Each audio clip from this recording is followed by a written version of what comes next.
कि 6 अक्टूबर को आरएसएस के नागपुर के हेडक्वार्टर पर हम लाखों लोगों का मोर्चा लेकर जाएंगे।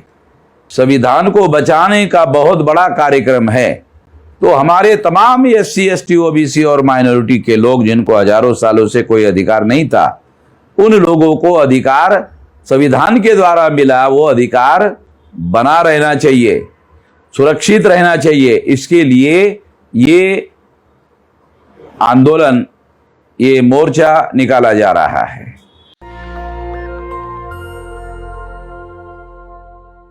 ये वीडियो सुना आपने। बामन मेश्राम 6 तारीख को, 6 अक्टूबर को आरएसएस का घेराव करेंगे, वो भी नागपुर में। सबसे बड़ी खबर है, बामन मेश्राम ने ऐलान किया है कि 600 जिलों में इसकी तैयारी चल रही है और लाखों बहुजन नागपुर पहुंचेंगे। पहली बार बाम सेफ ने आरएसएस को खुली चुनौती दी है।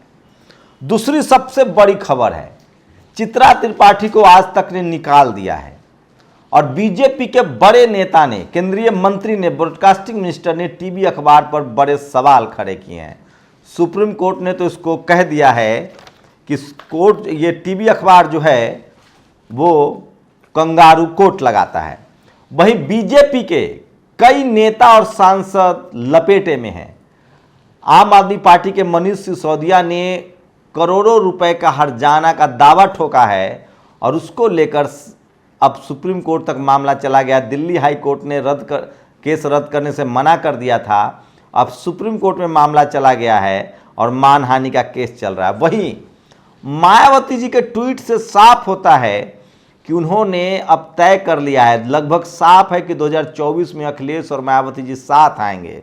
मैंने पहले भी कहा था, वही सेटिंग होगी, वही फार्मूला होगा।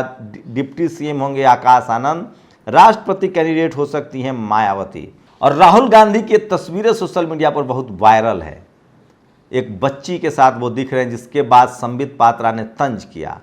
नीतीश कुमार की पार्टी ने तैयारी शुरू कर दी है और 2014 में जो आए हैं वो 2024 में नहीं आएंगे, ये दावा किया है। नमस्कार, मैं शंभू कुमार सिंह और आप देख रहे हैं नेशनल दस्तक। सबसे पहले बात बामन मेश्राम की।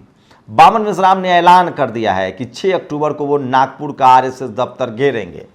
बाम सेफ और आरएसएस का सीधा सीधा पहली बार सामना होने जा रहा है। बामन मेश्राम ने दावा किया है कि 600 जिलों में उनका संगठन है, वो तैयारी करने में लगे हैं और हम लोग नागपुर दफ्तर का घेराव करेंगे। उनका मानना है कि जो सरकार चल रही है ये दरअसल आरएसएस की सरकार है, बीजेपी तो एक बहाना है, मुखौटा है। और अगर किसी का मुंह खोलना है तो आपको उसका नाक दबाना पड़ेगा।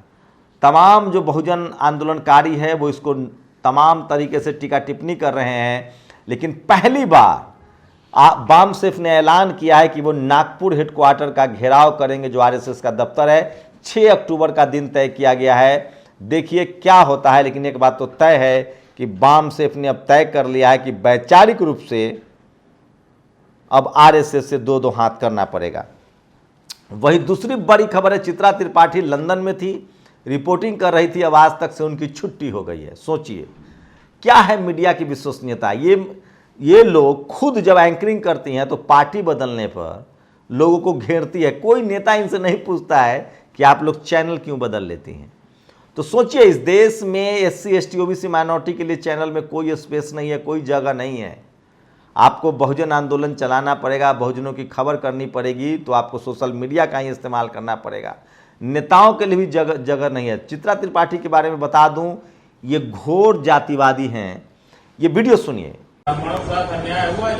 किसका? ब्राह्मण उसकी चमचगिरी करते हैं। एक कांग्रेस के ब्राह्मण नेता ने ब्राह्मणों को गाली दे दी।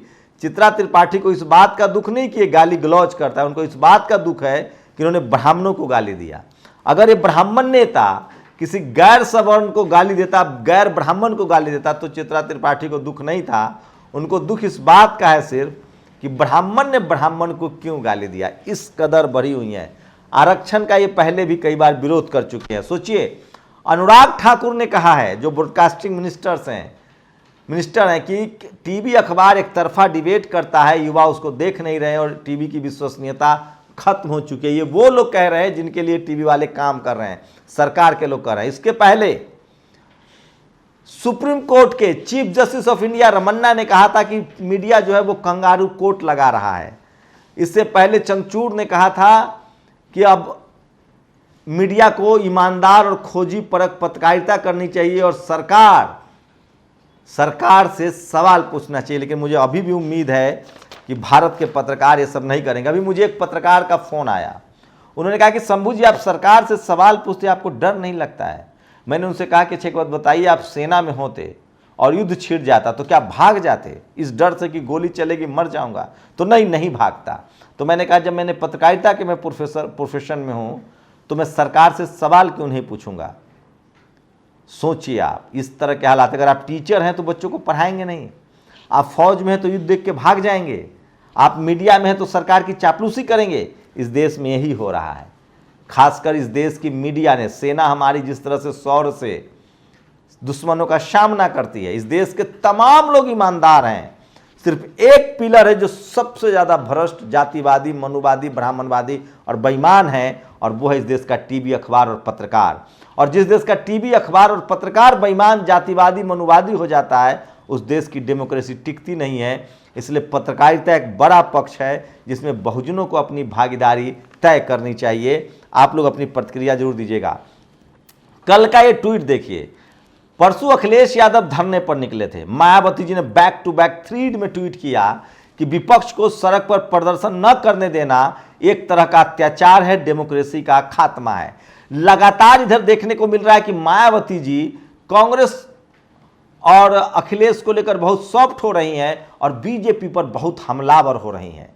बेरोजगारी को लेकर भी उन्होंने हमला किया था। जिस तरह से इलाहाबाद यूनिवर्सिटी में एक छात्र ने सुसाइड कर लिया, 400% फी बढ़ी है, उसको लेकर भी हमलावर रही है। और अब उन्होंने साफ साफ अखिलेश यादव के पक्ष में ट्वीट किया है कि क्या विपक्ष को आप ये भी मौका नहीं देंगे कि वो धरना प्रदर्शन करें? तो लगता है कि 2024 से पहले सब कुछ साफ होने लगा है।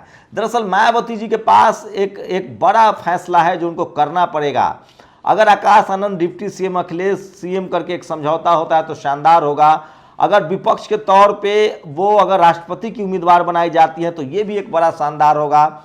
इवन प्रधानमंत्री की रेस में भी वो बनी रह सकती हैं, क्योंकि नीतीश कुमार ने कहा है कि मेरा इरादा सिर्फ प्रधानमंत्री बनना नहीं है, मेरा इरादा सिर्फ ये है कि जो 2014 में आए हैं वो 2024 में नहीं आएंगे। मुझे कुछ भी नहीं चाहिए, मैं युवाओं की लड़ाई लड़ रहा हूं, उनकी भविष्य की लड़ाई लड़ रहा हूं। अखिलेश यादव ने कल जिस तरह से वीडियो में ताबड़तोड़ हमला किया वो भी वायरल हो रहा है। राहुल गांधी की तस्वीरें शेयर कर रहा है बीजेपी। एक मुस्लिम बच्ची के साथ हैं वो, उसको कहा जा रहा है तुष्टिकरण। अब एक के बाद एक श्रीनिवास ने सारे तस्वीरें शेयर कर दी है। प्रधानमंत्री की मुसलमानों के साथ तस्वीरें देखिए, यहां तक कि संबित पात्रा की तस्वीरें देखिए मुसलमानों के साथ। शाहनवाज हुसैन क्या है, नकवी क्या है, साबिर अली क्या है, ये सब कुछ लोगों को लड़ाया जा रहा है। और नीतीश कुमार की पार्टी ने तैयारी शुरू कर दी है। बिहार में लगातार उपेंद्र कुशवाहा, उमेश कुशवाहा, तमाम SC ST OBC माइनॉरिटी के जो नेता हैं वो लगातार मैराथन बैठक कर रहे हैं। और ये तय हो गया है कि नीतीश कुमार 2024 से पहले बड़े गठबंधन की तरफ बढ़ेंगे और उसमें तमाम कम से कम बहुजन नेता तो होंगे। तो ये बड़ी अपडेट थी जो मैं आपको दे रहा था। मैं इसलिए कह रहा हूँ ये वो खबरें हैं जो टीवी अखबार आपको नहीं दिखाएगा। टीवी अखबार सिर्फ आपको SC ST OBC माइनॉरिटी के खिलाफ दिखाएगा, लड़ाएगा, और सरकार की वो गाना गाते हैं। और मैं बार बार कह रहा हूँ कि सोशल मीडिया ही सच्चा मीडिया है, सोशल मीडिया ही बहुजन मीडिया है। इसको एकदम कान में धर लीजिए। राजेंद्र प्रसाद सिंह की माने तो टीवी अखबार जो दिखा रहा है वो दरअसल खबर नहीं, प्रचार है। तो क्या राय है आप लोग की, कितने लोग जुटेंगे? बामन मिश्राम ने RSS के घेराव का ऐलान किया है, क्या उन पर दबाव बढ़ेगा, आंदोलन वापस लेंगे? क्या अखिलेश मायावती जी को गठबंधन में आना चाहिए? रुझान इस तरह के दिख रहे हैं। क्या नीतीश कुमार मोदी जी को हटाने में सफल होंगे और उनको क्या करना चाहिए? इन तमाम खबरों पर, और क्या चित्रा त्रिपाठी अब आज तक के बदले ABP न्यूज में विश्व भ्रमण करेंगी? मैं फिर कह रहा हूं, इस देश के जितने टीवी और अखबार है उसको जाति के एंगल से चेक कीजिए, आपको दूध का दूध और पानी का पानी साफ साफ दिखने लगेगा। अपनी प्रतिक्रिया जरूर दीजिए। शुक्रिया।